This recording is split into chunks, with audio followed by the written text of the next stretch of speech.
S'il y a bien un truc que j'ai appris sur les compétences sociales et la séduction avec mon expérience, c'est qu'il existe une compétence que tous les gourous de séduction ont oublié de te dire. Une compétence qui permet de comprendre n'importe qui et qui permet de savoir comment parler à n'importe qui. Et cette compétence, comme je m'aime à l'appeler, c'est écoute comme un thérapeute. De base, j'aime pas trop parler de séduction sur cette chaîne, mais même si cette vidéo va un peu parler des femmes, cette compétence elle sert dans beaucoup d'aspects de la vie, comme en cours, en séduction du coup, ou même en socialisation pour se faire des potes. Je suis pas ici pour t'apprendre la manipulation ou la psychologie noire grâce à Ai no Koji. Mon ami, tu n'es pas l'antagoniste que tu crois être. Laisse Aizen et Ai no Koji là où ils sont et apprends juste à écouter comme un thérapeute. Quand un homme va parler à une femme, au bout de quelques semaines, elle le classe parmi 3 catégories. Potentiel copain, ami ou alors ennemi. Personnellement, j'ai toujours été catégorisé dans la dernière ou l'avant-dernière catégorie. Et ce parce que j'étais socialement maladroit. Je savais pas forcément bien parler, bien m'exprimer et j'avais une anxiété sociale énorme. Ajoute à ça le fait que j'étais introverti et tu obtiens une personne avec aucun skill social qui se morfond sur lui-même. Après un certain temps, en entrant dans le dev perso, je me suis renseigné et j'ai appris quelques skills sociaux. C'est d'ailleurs grâce au genre de vidéos que tu regardes actuellement que je suis rentré dans la niche du développement personnel. Bref, grâce à ces skills sociaux que j'ai appris, je me suis retrouvé à savoir parler aux gens. Et mon niveau de discussion est passé de mauvais à acceptable. C'est à partir de ce moment-là que j'ai pu passer de la catégorie d'ennemi à celle d'amis. Pour certaines, ça m'allait, mais pour d'autres, je me demandais où est-ce que j'avais fait une erreur. Qu'est-ce qui fait que mon évolution s'arrête à ami et ne va pas plus loin? Donc, pour répondre à ma question, je me suis mis à lire des livres sur la séduction, sur la nature humaine, sur le cerveau des femmes et même des hommes. Et Dieu merci Robert Greene pour ses livres sur le sujet. Donc, j'ai lu, relu ces livres, j'ai demandé à des amis à moi. Et une chose que j'ai appris, c'est que la différence entre la catégorie ami et la catégorie potentiel copain, c'est une question d'émotion. Si tu veux qu'une fille te remarque et te considère comme un potentiel copain, il faut que tu cites une émotion, que tu parles à ses émotions. Bien sûr, je désamorce, il y a des parties physiques et feeling là-dedans. C'est pas juste en écoutant comme un thérapeute que toutes les femmes seront à tes pieds, mais au moins ça met toutes les chances de ton côté. Bref, j'ai commencé à appliquer, à utiliser ce que j'avais appris. Et chez certaines, je suis passé de la catégorie ami à potentiel copain. J'avais compris le secret. Mais qu'est-ce que ça signifie quand je dis qu'il faut parler et susciter ses émotions ?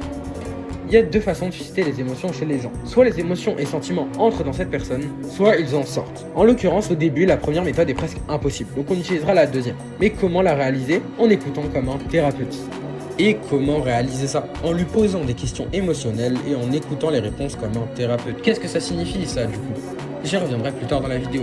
Quand j'ai commencé à faire des recherches sur le sujet, j'ai constaté l'existence des gourous de séduction qui vous disent de retenir des questions et les réponses potentielles associées. C'est ce que je ferai, mais je te demande pas de retenir, mais de comprendre. De comprendre pourquoi poser ces questions, pourquoi ces réponses ressortent. Parce que l'idée, c'est que tu puisses toi-même comprendre ce que sont des questions émotionnelles et que tu puisses en créer toi-même en fonction de la situation. Nous, les humains, pour créer une connexion émotionnelle, on doit parler de la même manière. On doit exprimer nos sentiments. Et pour faire parler l'autre de manière émotionnelle, on doit lui poser une question qui va dans le même sens. Exemple, imaginons que tu ailles voir une fille dans la rue et que tu arrives en lui parlant de son taf, de ses études, etc. Ça, c'est ce qu'on appelle de la communication logique. Ce qui veut dire que tu parles de manière froide et que tu cherches juste une information. Maintenant, imaginons que au lieu de ça, au lieu de lui parler de son taf, tu lui parles de ses études, qu'elle te réponde la littérature anglaise et que tu lui demandes si elle aime ou pas. Elle pourrait répondre oui ou non, mais on va ajouter le pourquoi oui et le pourquoi non. Et là, elle commencera à parler de ce qu'elle ressent vis-à-vis de ses études, de ce qui lui plaît, de ce qui lui plaît moins. Et ça va lui faire parler davantage de ce qu'elle ressent. Ça, on peut l'associer aux 3 étapes du discours. Globalement, dans un discours, on a 3 étapes. Le logos, le pathos et l'éthos. L'éthos, c'est ce que j'ai fait en début de vidéo. J'ai parlé de moi, de mon expérience, je me suis rendu légitime à parler de séduction. Le pathos, c'est le fait de parler aux émotions au cœur de la personne avec laquelle tu discutes. Et le logos, c'est la communication logique. Mais revenons à nos questions émotionnelles. Ce que je t'ai demandé de faire, c'est la première étape de la question émotionnelle. Une condition qui fait que la personne en face de toi exprime ses sentiments. Ça peut être la haine, l'amour ou autre. Prenons un autre exemple. Disons que tu es comme tout à l'heure avec une fille et que tu lui demandes la ville où elle habite. Elle te répond Londres et toi tu réponds que Londres c'est une belle ville. Dans cette situation, concrètement, il s'est passé quoi? Rien. Tu as utilisé ton logos, c'est une conversation logique. Elle aura tout oublié d'ici la fin de la journée. Reprenons mon exemple, mais cette fois tu es choqué. Tu réponds en demandant comment elle peut vivre dans une telle ville. Elle te demande quel est le problème et tu réponds que c'est une ville anglaise, donc que la bouffe doit être dégueulasse, en demandant si elle aime vraiment Londres. Là, tu as déjà commencé à utiliser la première condition. Mais continue. Elle te répond que oui, elle aime Londres, et toi tu lui demandes pourquoi. On s'arrête, on prend la distance. Qu'est-ce qui s'est passé là? Elle a fait une réponse qui ne correspond pas à la deuxième condition. Elle a fait une réponse courte. La deuxième condition d'une question émotionnelle, c'est que la réponse soit longue. D'où le pourquoi posé juste après. Dans le deuxième cas, la fille avec qui tu discutes exprime clairement ses émotions. À partir de ce moment-là apparaît une autre condition. Tu dois l'écouter. Mais quand je te dis l'écouter, c'est vraiment l'écouter.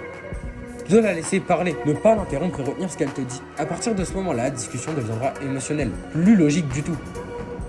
Mais c'est tout? Non, ça c'est que la première étape. Après, il faut que cette question émotionnelle se transforme en quelque chose de mieux, en conversation émotionnelle. Sur l'exemple de tout à l'heure, imaginons qu'en parlant de Londres, elle arrive à dire qu'elle aime les monuments historiques. Tu entends qu'elle lui demandait si elle aime l'histoire et elle te répond que oui. Et encore une fois, tu lui demandes pourquoi. Et encore une fois, elle parle. Ça, c'est ce qu'il faut faire à chaque fois.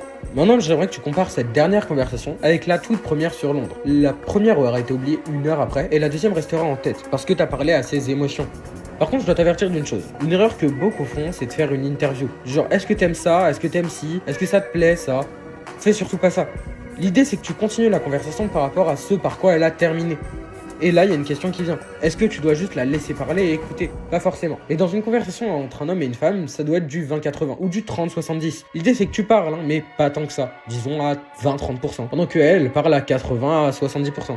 Maintenant, passons aux questions émotionnelles que tu peux utiliser. Ces questions, elles sont pas de moi, mais d'un livre qui s'appelle 36 questions pour tomber amoureux. Le psychologue qui a mené cette expérience a pris 100 personnes et les a rassemblées sous forme de couple entre une femme et un homme. Ils avaient tous une liste de questions et presque tous, à la fin de l'expérience, ont ressenti une attirance significative envers la personne avec qui ils avaient fait l'expérience. Certains se sont même mariés.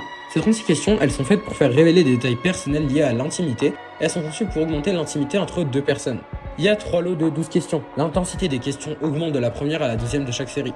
Honnêtement, je pourrais pas expliquer toutes les questions dans cette vidéo. Si on atteint les 2000 likes, je ferai une vidéo dédiée et explicative sur le sujet. En attendant, je vais juste te citer le premier lot et les 2 autres seront dans la description. Si tu pouvais dîner avec n'importe qui à travers le monde, qui choisirais-tu? 2. Aimerais-tu être célèbre? De quelle manière? 3. Avant un coup de téléphone, te répètes-tu à chaque fois ce que tu vas dire? Pourquoi? 4. Comment définirais-tu une journée parfaite? 5. Quand as-tu chanté pour toi-même pour la dernière fois et pour quelqu'un? 6. Si tu pouvais vivre jusqu'à 90 ans et garder soit l'esprit, soit le corps d'un trentenaire pour les 60 dernières années de ta vie, que choisirais-tu? 7. As-tu un pressentiment concernant la façon dont tu vas mourir? 8. Cite 3 choses que la personne semble avoir en commun avec toi. 9. Quelle est la chose pour laquelle tu es le plus reconnaissant dans la vie?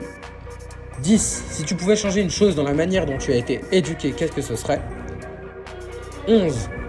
Prends 4 minutes pour raconter ta vie à la personne avec qui t'es et donne le plus de détails possible. 12. Si tu pouvais te réveiller demain en ayant gagné une qualité ou une compétence, quelle serait-elle? Donc là nous vient une question. Est-ce que juste poser des questions ça suffit? Pas du tout. Si tu appliques uniquement cette technique, tu pourrais te retrouver dans la zone de thérapie dont tu as besoin. Prends en compte tout ce que je t'ai dit dans cette vidéo et essaye-le. Tu verras que tu seras surpris par les résultats. Je rappelle que j'ai utilisé l'exemple de la séduction pour cette vidéo, mais c'est globalement utilisable pour créer une bonne amitié ou autre. Sur ce, c'était Milan. Je vous laisse, à dans une prochaine vidéo.